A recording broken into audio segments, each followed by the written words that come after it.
औषध घेऊन कंटाळलात का?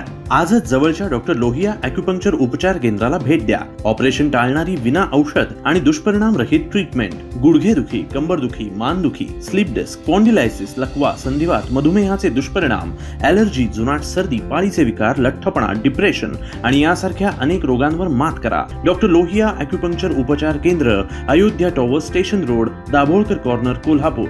यावर्षी कोकणातील आंबा उत्पादन 90% घटले असताना कर्नाटक, तामिळनाडू, केरळ व गुजरातमधून येणारा आंबा देवगड व रत्नागिरी हापूस आंबा म्हणून विकला जातोय. कोकणातील देवगड व रत्नागिरी हापूस आंब्याचं उत्पादन 90% घटू नये दर पाडण्याचं षडयंत्र सुरू आहे. कोकणचा हापूस म्हणून परराज्यातून आलेला आंबा संपूर्ण राज्यभर विकला गेल्यानं आंब्याचे दर पडू लागले आहेत. त्यामुळे कोकणातील आंबा बागायतदार शेतकरी अडचणीत सापडले आहेत. पाहूयात. आज नवी मुंबई कृषी उत्पन्न बाजार समितीमध्ये आंबा व्यापारी, त्याचबरोबर आंबा बागायतदार शेतकरी आणि नवी मुंबई कृषी उत्पन्न बाजार समितीचे सचिव शरद कुमार जेरे, त्याचबरोबर बाजार समितीचे काही ज्येष्ठ संचालक यांच्या सहित एक बैठक झाली आणि त्या बैठकीमध्ये आंबा बागायतदारांच्यावर आलेला प्रसंग आणि सातत्यानं तामिळनाडू, मद्रास, त्याचबरोबर कर्नाटक, गुजरात, केरळ या बाहेरच्या राज्यातून आलेला आंबा हापूस या नावानं विकला जातो.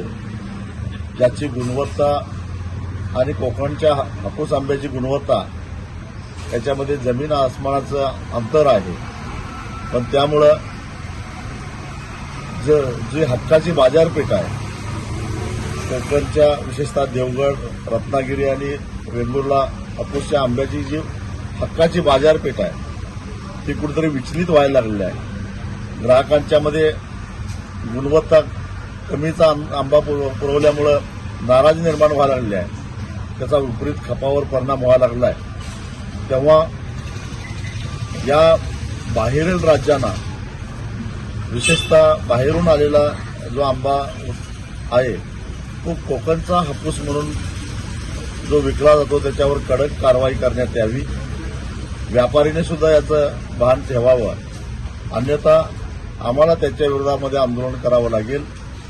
त्याचबरोबर यावर्षी आंबा बागायतदारांना व्यापाऱ्यांनी जे काही अॅडव्हान्स दिलेले आहेत त्याच्यावर 18 ते 22% व्याजाची आकारणी केली जाते. ते व्याज तर आम्ही देणारच नाही, परंतु या असाधारण परिस्थितीमध्ये आंबा बागायतदारांच्यावर जे मोठं संकट आलेलं आहे अशा परिस्थितीमध्ये मूळ मुद्दलामध्येच काही रक्कम कपात केली पाहिजे. कारण सरकारनं वाऱ्यावर सोडलेला आहे. व्यापारी मोठा झाला आहे तो शेतकऱ्यांच्या जीवावरच झालेला आहे. तेव्हा संकटात सापडलेल्या शेतकऱ्यांच्यासाठी व्यापाऱ्यांना सुद्धा काही प्रमाणामध्ये त्याग केला पाहिजे.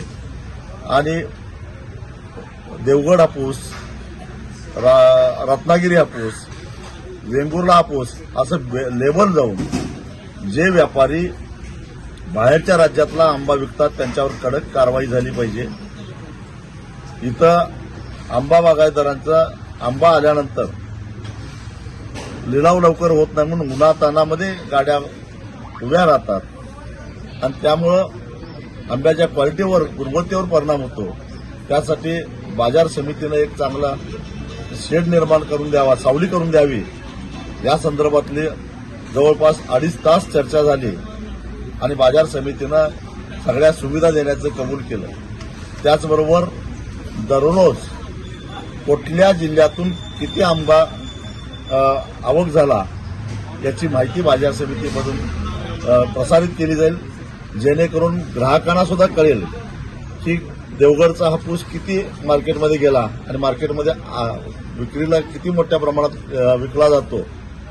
आणि हे जे काही खर्ची आंबे बाजारामध्ये येत आहेत त्याच्यावर कुठेतरी आळा बसेल या संदर्भातला सुद्धा निर्णय झालेला आहे. आणि आज आंबा बागायतदारांना अडचणीच्या काळामध्ये जो काय आता निसर्गाच्या तडाख्यातून वाचलेला आंबा आहे तो अधिक भावानं विकला पाहिजे. त्यासाठी व्यापाऱ्यांनी सुद्धा सहकार्य करावं. असं ठणकावून सांगितलं. व्यापाऱ्यांनी सुद्धा कबूल केलं. आणि हे सहकार्य जर व्यापाऱ्यांनी केलं नाही तर लॉकडाऊनच्या काळामध्ये आंब्याचं अमाप उत्पादन झालेलं होतं.